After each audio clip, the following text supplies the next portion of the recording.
Warga 124, saat ini saya berada di depan Museum Kota Makassar. Nanti kita bakal ngobrol-ngobrol tentang keberadaan museum ini sendiri seperti apa. Dan tentunya ada kaitannya dengan bagaimana sih Museum Kota Makassar dengan digitalisasi modern kekiniannya seperti apa. Nanti kita akan ngobrol dengan satu orang narasumber. Ikuti saya ya.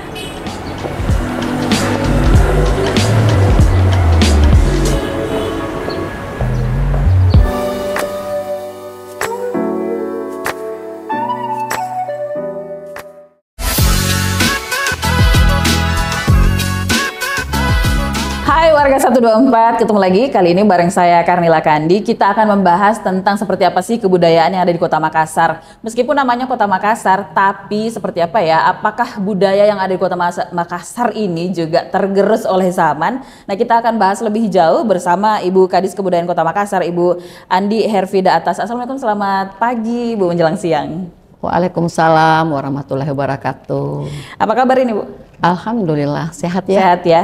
Tadi kita sempat jalan-jalan karena kita lagi ada di Museum Kota Makassar nih, warga 124 ya, jalan-jalan dari depan terus masuk ke dalam ini apa ya, hawanya tuh enak banget, Bu. Kayak seger, melihat cat-catnya juga mulai baru. Ini kayaknya sudah mulai direnovasi seperti itu ya, Bu ya? Iya, jadi museum ini tahun kemarin, tahun lalu kita ada renovasi walaupun belum terlalu maksimal, tetapi paling tidak objek cagar budaya ini, Museum Kota Makassar yang merupakan salah satu destinasi budaya yang ada di Kota Makassar ini sudah lebih kelihatan agak tertarik untuk orang mengunjungi. Oke. Jadi ini sekalian promosi juga nih. Kalau datang ke Makassar jangan cuma ke Pantai Losari, datang juga ke Museum Kota Makassar. Oke. Ibu, kita kalau membahas kali ini topik kita tentang bagaimana sih pelestarian budaya Makassar di era digital. Kalau sekarang kita udah tahu sosmed itu sudah lumayan luas ya, Bu ya. Sebenarnya ini sudah jadi ajang untuk sangat memudahkan mungkin ya dari Dinas Kebudayaan sendiri untuk mempromosikan. Tapi kalau dari kebudayaan Makassar sendiri seperti apa, Bu, sampai sekarang? Iya. Jadi kalau Dinas Kebudayaan ini adalah merupakan bagaimana pemerintah Kota Makassar ya memperlihatkan budaya yang ada di Kota Makassar itu sendiri. Nah, itu tugas kami sebagai pemerintah, yang mana kita melihat bahwa budaya kita ini kalau bukan dari kita sendiri ya untuk melestarikan, ini akan bisa tergerus oleh zaman ya kepada anak-anak kita utamanya. Dan salah satunya adalah bagaimana anak-anak kita terutama ya yang kita katakan nih untuk generasi emas ya.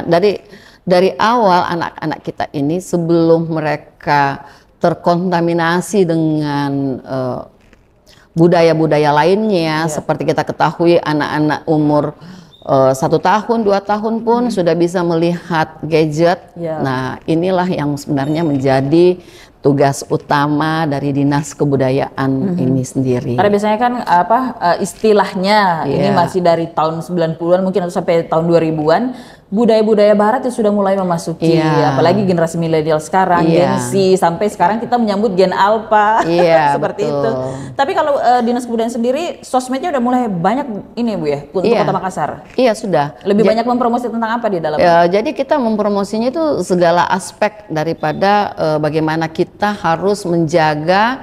Dan anak-anak kita ini selalu berbicara anak-anak kita kan, karena ini kan yang akan menjadi generasi penerus nantinya.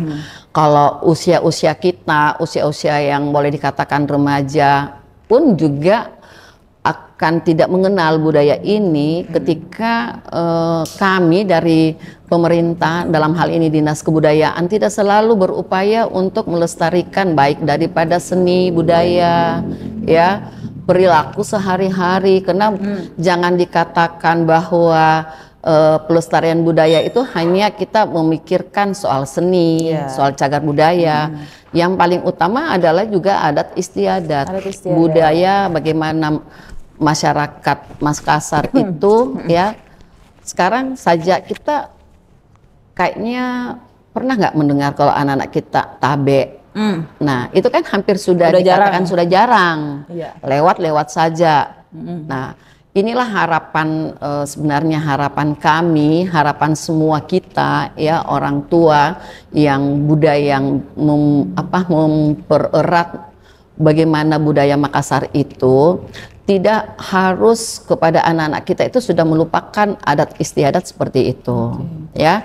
Jadi kembali lagi kepada bagaimana anak-anak itu diberikan pemahaman pendidikan budaya di sekolah, dan juga dengan orang tua, bagaimana orang tua untuk bisa memperlihatkan hal-hal yang positif yang betul-betul tercipta dengan suasana budaya kita di Makassar ini. Berarti Dinas Kebudayaan sendiri nih sering jemput bola nih Bu ya, kunjungan ke sekolah mungkin seperti itu? Iya, jadi kami sering, memang kolaborasinya harus dengan Dinas Pendidikan. Kemudian anak-anak sekolah ini juga kita banyak ada beberapa kegiatan ya untuk melestarikan budaya itu, salah satunya misalkan anak-anak kita jangan sampai tidak mengenal bagaimana baju adat. Bagaimana seni tari. Nah, ada juga belajar bersama maestro. Beberapa anak-anak kita walaupun bukan di sekolah didapatkan, kami ada program belajar bersama maestro itu. Ya, jadi setiap kapan itu, Bu? Itu setiap tahun kegiatan itu ada, ya.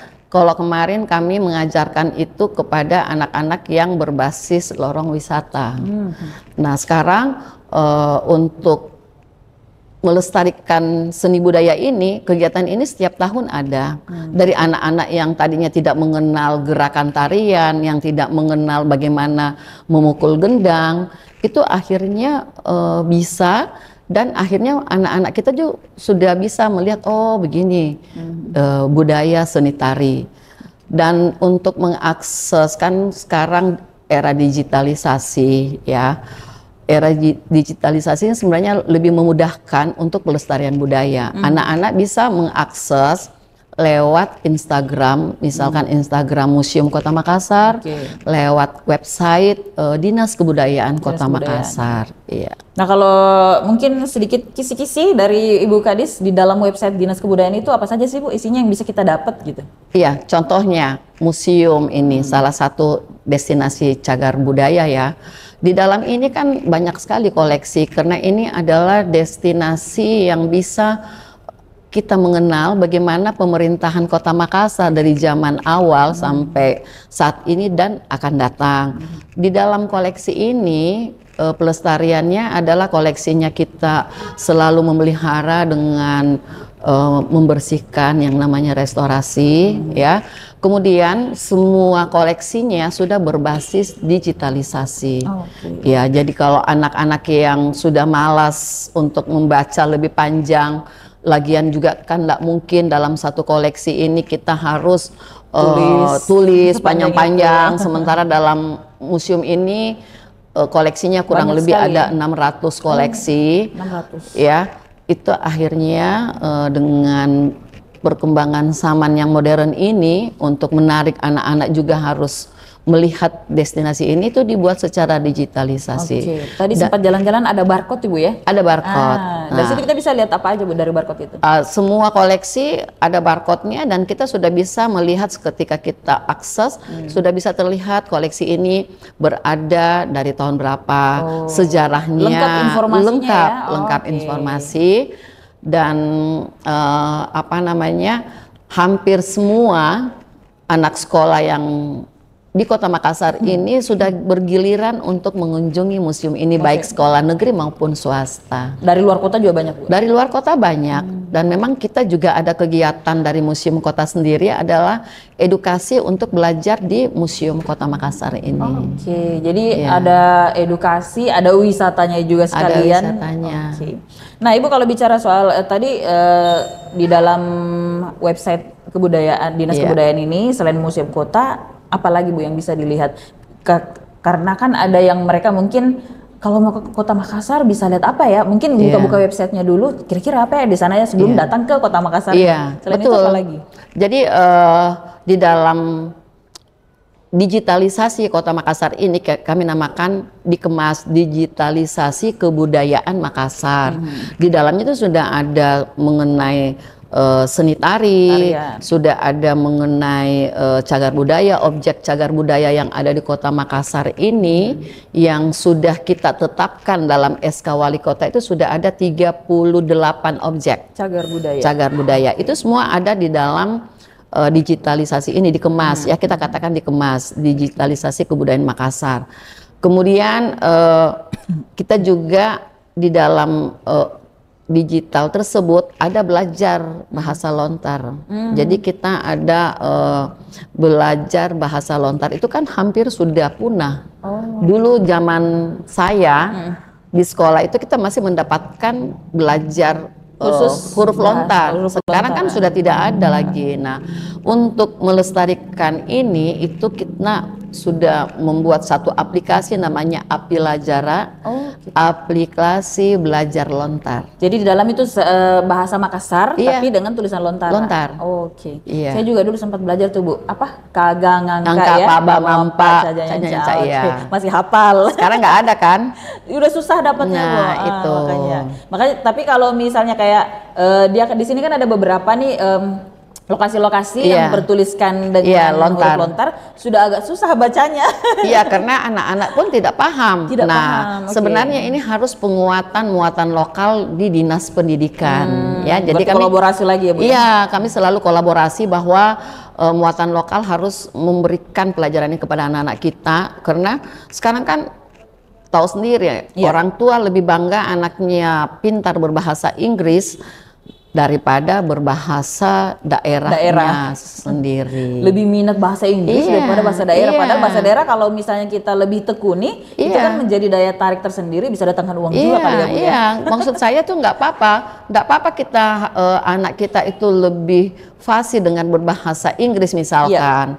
Tetapi jangan sampai harus meninggalkan bahasa kita sendiri gitu. Betul. Gitu. Nah Ibu, kalau dari tadi kita bahas soal siswa, kemudian literasi terhadap mahasiswa juga seringkah dilakukan dari Dinas Kebudayaan, mungkin kerjasama dengan beberapa perguruan tinggi ada di sini, dan apakah itu lebih gampang yang mana nih? Lebih gampang literasi ke mahasiswa atau siswa? Iya, jadi memang kita ada kerjasama dengan UNM ya, dengan jurusan seni budaya, dan setiap saat di sini selalu ada mahasiswa yang magang. Kami selalu terima untuk mahasiswa magang ini, supaya tujuannya apa? Mahasiswa magang ini nantinya kan akan menjadi perpanjang tanganan kami kepada universitas, ya. Kalau dikatakan lebih gampangnya, sebenarnya sama-sama saja, ya. Kalau SMA dia kan pasti ada lingkungan tersendiri, kalau mahasiswa itu lebih luas, ya. Jadi dengan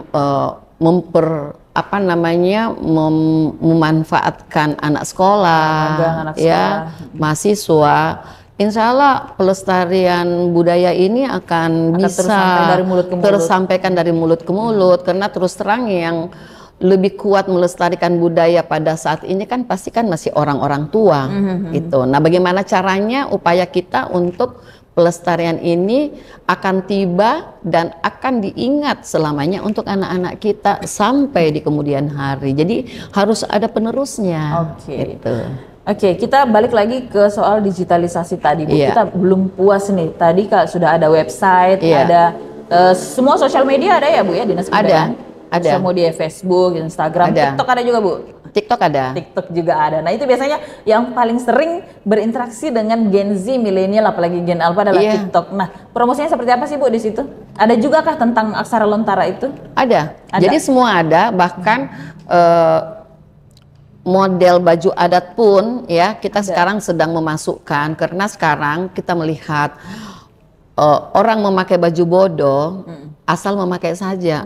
Ya kan, bukan hanya orang Makassar yang senang dengan baju bodo, orang Jawa pun, orang manapun juga senang dengan baju bodo. Walaupun mereka memakai baju bodo, tetapi mereka harus tahu juga, kita juga masyarakat Makassar juga harus tahu makna daripada setiap warna daripada baju bodo. Oh, jadi beda-beda. Beda-beda maknanya. Tapi baju bodo ini kan khusus Makassar aja Bu ya? Iya Makassar, tetapi kan orang Jawa pun kan senang dengan baju bodo kan ya kalau datang. Berapa warna itu Bu? ya sekarang kita lihat kan semua warna baju bodo ada, tetapi memaknai warna itu kan kalau sebenarnya makna misalkan kayak warna hijau. Hijau itu kalau dimaknai bahwa itu warna dikatakan warna datu. Jadi yang bisa memakai warna hijau itu sebenarnya adalah turunan raja. Iya. Tetapi ya di era modern ini semua warna juga bisa dipakai oleh siapapun. Sebenarnya kalau kita mau kembali kepada makna daripada warna baju bodo ini, mungkin kita lebih mengenal maknanya saja, tetapi untuk menggunakannya itu seperti saat dimodernisasi ini kita sudah tidak bisa untuk selalu harus bahwa hijau ini tidak boleh dipakai oleh orang biasa. Itu sekarang kan sudah lebih modern, tetapi paling tidak maknanya ini yang bisa kita tahu. Selain warna hijau apalagi Bu? Merah, putih, ya kan? Kalau dulu kan putih itu, baju bodo putih itu tidak digunakan oleh umum, itu yang dulu dikatakan untuk sebagai kalau ada kawinan dia sebagai induk pas susu. Nah itu. Tetapi ini sekarang kita melihat kembali kepada selera si pemakai sendiri. Dan juga kalau kita berbicara digitalisasi, Museum Kota Makassar juga ini sudah sedang mempersiapkan virtual tour. Seperti apa tuh Bu? Contoh modelnya? Modelnya ya orang tidak perlu ke sini ya, dengan mengakses lewat website, mereka sudah bisa melihat bahwa di Museum Kota Makassar ini di dalamnya ada seperti ini. Kita kan juga ada bioskop mini, ya, juga ada ada juga seluruh wali kota pada zamannya. Jadi keturunan para wali kota ini akan mengenal apakah ayahnya, kakeknya, turun temurun. Mereka akan bisa melihat karena ada foto-fotonya. Ada foto-fotonya, ada lukisannya di atas, dan semua disertai oleh barcode. Itu kan menjadi kebanggaan tersendiri ya untuk itu. Nah, selain mungkin ini jadi informasi juga untuk orang yang mungkin dari luar Kota Makassar. Selain museum yang cukup menarik untuk dikunjungi, apalagi Bu dari sisi kebudayaannya sendiri di Kota Makassar ini? Ya, kalau Kota Makassar sendiri ini kita memang minim ya untuk destinasi. Makanya museum ini kita bagaimana caranya membuat untuk menjadi satu daya tarik yang kemudian dari Dinas Kebudayaan sendiri kita sudah merencanakan adanya destinasi kota tua. Kota tua? Iya. Itu nanti di bagian mana tuh Bu? Kalau berbicara destinasi kota tua kan urusannya panjang dan lama. Sekarang yang kita rencanakan adalah ada satu koridor kota tua. Nah, koridor kota tua ini bisa start dari sini, kawasan museum. Ya, museum. Kita ke kanan melintasi beberapa Ahmad Yani lurus sampai belok ke Benteng. Itu kan semua objek cagar budaya. Dan nantinya semua objek tersebut kita akan lengkapi dengan barcode, ya. Jadi orang-orang yang akan berjalan kaki melintasi ini akan tahu, gedung ini sejarahnya seperti ini. Belok kiri kan ada Kelapa Muda, bisa mampir kan untuk udah capek jalan-jalan menikmati kelapa, kemudian dapat Benteng Rotterdam. Nanti belok ke kiri banyak wisata kuliner kan, ada kuliner ikan bakar kan, semua ada di situ yang di Pasar Baru. Terus ada objek kantor pos ya. Di samping Pasar Baru yang lewat jalanan kecil itu ke kiri kan ada banyak toko-toko souvenir. Nah, langsung beli oleh-oleh sebelum pulang. Ya, kemudian kita melewati Taman Macan ini, rencananya kita akan menjadikan salah satu taman untuk dijadikan panggung budaya.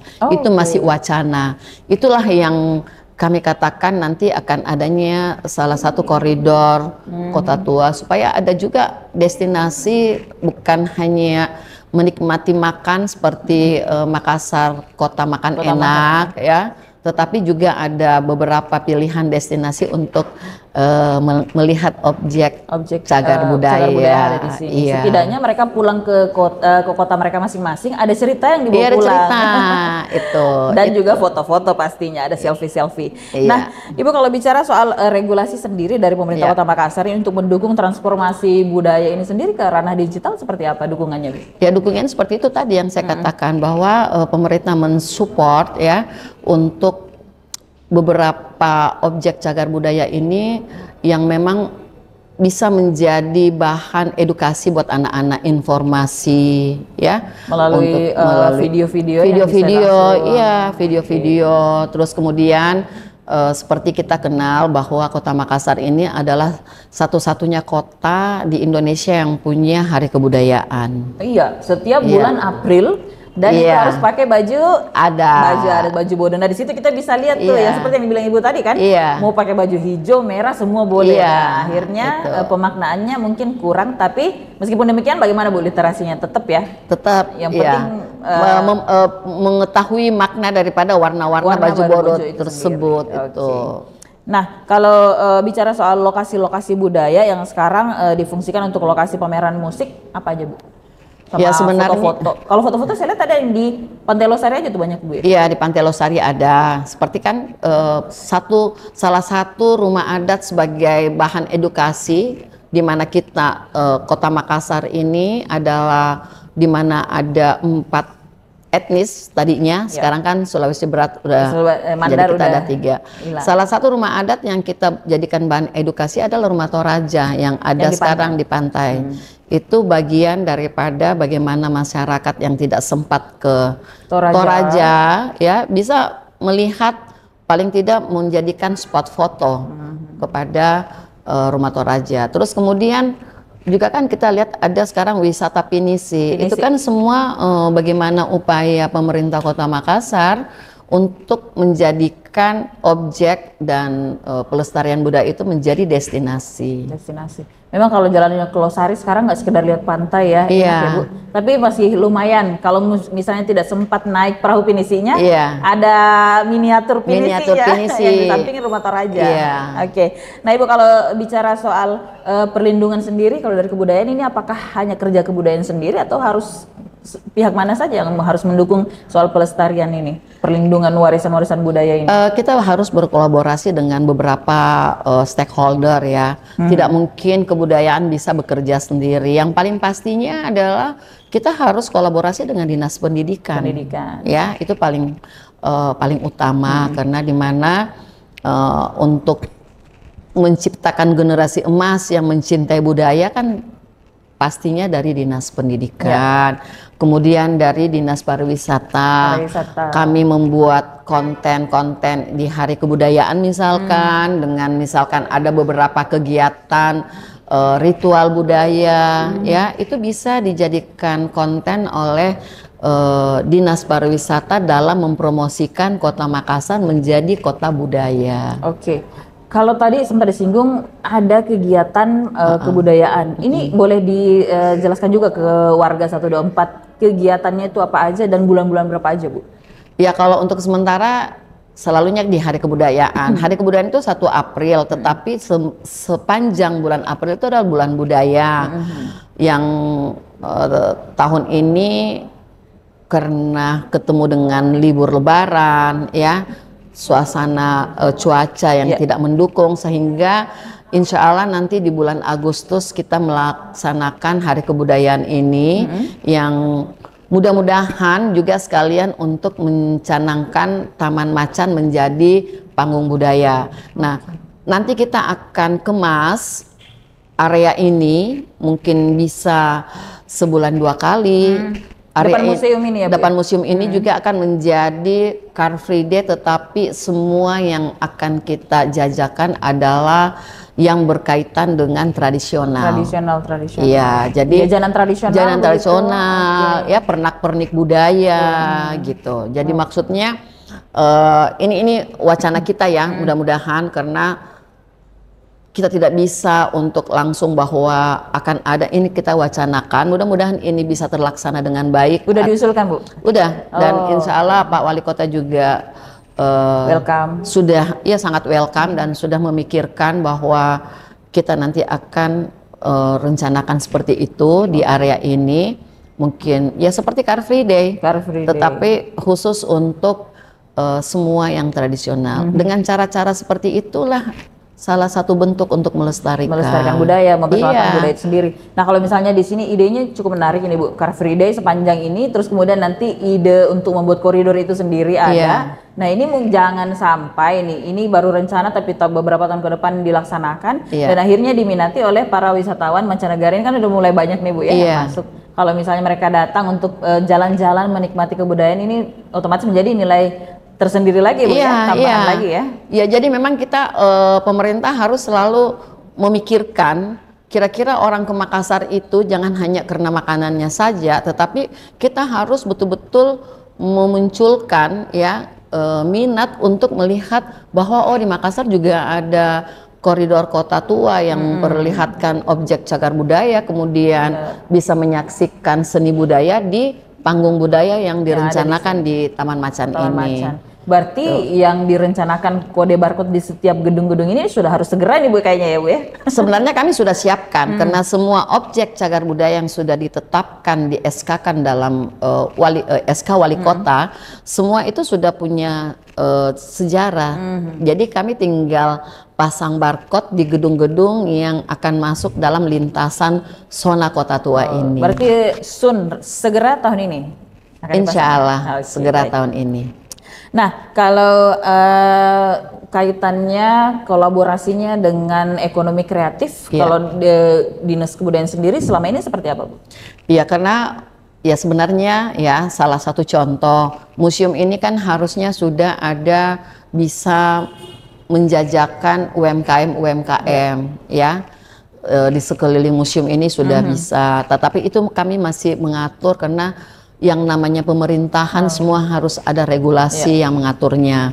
Jadi insya Allah ke depan sekeliling museum ini, bahkan yang saya maksud tadi koridor untuk zona kota tua ini, itu bisa lebih meningkatkan, menggairahkan lagi para pelaku UMKM untuk ada spot-spot semua wisatawan bisa dengan mudah berbelanja, tidak harus pergi ke toko-toko yang besar, tetapi paling tidak ada galeri-galeri yang mereka bisa mendapatkan souvenir-souvenir dari Kota Makassar. Benar sekali, karena dari Ahmad Yani belok ke sini, jalan sedikit, bisa beli ini. Lihat-lihat museum sedikit, belok sedikit, bisa beli ini lagi, kayak gitu ya Bu ya. Dan juga makanan-makanan tradisional, harapan kami nantinya adalah itu bisa didapatkan ketika melintasi zona kota tua ini. Seperti itu. Nah, kalau bicara soal digitalisasi lagi Bu, ini otomatis tidak jauh kaitannya dengan informasi yang akuntabel, kredibel. Nah, bagaimana Dinas Kebudayaan sendiri mengisi itu? Iya, jadi setiap konten ya pasti kan kami setiap saat, bukan setiap tahun saja, setiap ada konten yang baru, hal yang baru, kami pasti akan masukkan ke dalam dikemas tadi itu, digitalisasi. Berarti kebudayaan setiap hari Makassar. Ada pembaharuan kalau ada yang baru lagi? Iya, kami karena ya kebudayaan untuk melestarikan itu bukan berarti kita hanya terpaku kepada produk-produk yang sudah ada, yang dari zaman dulu, tetapi kan ini bisa selalu bertambah dengan koleksi-koleksi. Salah satu koleksi museum, kita selalu komunikasikan dengan museum nasional ketika ada koleksi yang diberikan dari Belanda misalkan, karena kan koleksi museum ini kan terkait dengan Belanda. Ketika ada koleksi yang memang berkaitan dengan museum kami, bolehlah kami diberikan untuk penambahan koleksi yang ada di Museum Kota Makassar ini. Seperti itu. Nah, Ibu kalau bicara soal perlindungan terhadap apa yang sudah dimiliki Kota Makassar, pernah nggak sih Bu kayak ada pihak lain yang mengaku-ngaku ini bagian dari daerah dia gitu, ada nggak sih? Pernah? Sebenarnya itu tidak ada, belum ya, karena memang sudah jelas peta wilayahnya sudah jelas. Kami pun juga kalau mau ada kegiatan pemeliharaan, kami juga harus tahu bahwa objek ini apakah memang milik Kota Makassar atau milik provinsi. Seperti kan Rotterdam bukan milik kami, itu kan milik provinsi dan BPK Badan Pelestarian Kebudayaan. Tetapi kalau semua ini yang dalam Kota Makassar, kita kolaborasi Kota Makassar dan provinsi, ini apa namanya akan menghadirkan destinasi-destinasi yang lebih banyak lagi. Itu memang harus kolaborasi gitu. Jadi kami berharap provinsi tidak membatasi ya, tidak ada ego sektoral ya, bahwa kalau misalkan ada objek yang kepemilikannya oleh provinsi, tetapi kalau memang akan menjadi destinasi yang menjanjikan, itu sebenarnya boleh diberikan kepada Kota Makassar itu sendiri ya, sama-sama kan satu pemerintahan ya. Itu harapan kami, seperti yang apa namanya gedung kesenian yang ada di sini, Sosial de Harmoni, itu kan milik provinsi. Tetapi kita lihat bersama bahwa gedung itu tidak dimanfaatkan sebagaimana mestinya. Bagusnya kan? Kalau dimainkan, ya kalau memang bisa kalau memang diserahkan kepada pemerintah Kota Makassar, itu bisa menjadi daya tarik ketika ini menjadi zona kota tua, itu akan menjadi destinasi khusus. Betul sekali, Bu. Seperti itu. Nah, kalau dalam perjalanannya ada tidak sih, Bu, hal-hal baru yang ditemukan oleh Dinas Kebudayaan? Kalau hal-hal baru itu seperti kayak objek-objek cagar budaya ya, seperti makam-makam, itu banyak hal-hal yang misalkan ya, salah satu contoh, ada masyarakat melihat ternyata kayaknya bangunan ini adalah objek cagar budaya. Mereka bisa menyampaikan ke kami. Nanti tim kami, karena kami kan punya tim ahli cagar budaya. Nanti tim kami akan mengunjungi dan meninjau, meneliti, kemudian itu melalui beberapa proses sidang, itu yang akan ditetapkan menjadi objek cagar budaya. Apakah memang ini betul peninggalan sejarah atau bukan? Iya, betul. Itu urusannya lama gitu. Baik, warga 124, perbincangan kita lumayan banyak sekali nih isinya ya dari tadi, dan belum puas sih sebenarnya ya. Cukup banyak yang ingin dikulik lagi sama Ibu Kadis, tapi waktu kita terbatas. Mungkin sedikit Ibu Kadis ada yang ingin disampaikan kepada warga 124, khususnya nih gen milenial dan menyambut gen alpha, tentang bagaimana seharusnya dengan kebudayaan Kota Makassar ini sendiri, mereka harus seperti apa? Iya, saya sangat berterima kasih dengan adanya podcast ini, karena ini sangat membantu kami untuk menyampaikan kepada halayak ramai bahwa inilah kebudayaan yang ada di Kota Makassar. Harapan kami adalah memang kita harus kolaborasi, bukan Dinas Kebudayaan Kota Makassar sendiri, tetapi dengan seluruh masyarakat, apalagi terhadap orang tua. Marilah kita mengajarkan dan selalu mengedukasi anak-anak kita, sehingga apapun bentuknya mereka tetap harus mengetahui bagaimana budaya sebagai orang Makassar. Baik, kita tepuk tangan dulu untuk Ibu Herfida, Ibu Kadis. Terima kasih untuk waktunya, kebersamaannya bersama warga 124 RRI Makassar untuk pagi ini menjelang siang, Ibu. Terima kasih. Terima kasih banyak. Dan itu dia warga 124 perbincangan kita dengan Ibu Kadis, Ibu Herfida Atas, yang lumayan banyak. Saya masih dan mungkin ada juga nunggu ya, nanti jalan-jalan yang ada di pusat Kota Makassar ini jadi tempat Car Free Day, tapi jadi kota tua juga. Kita tunggu gebrakannya. Saya Kanila Kandi pamit. Wassalamualaikum warahmatullahi wabarakatuh.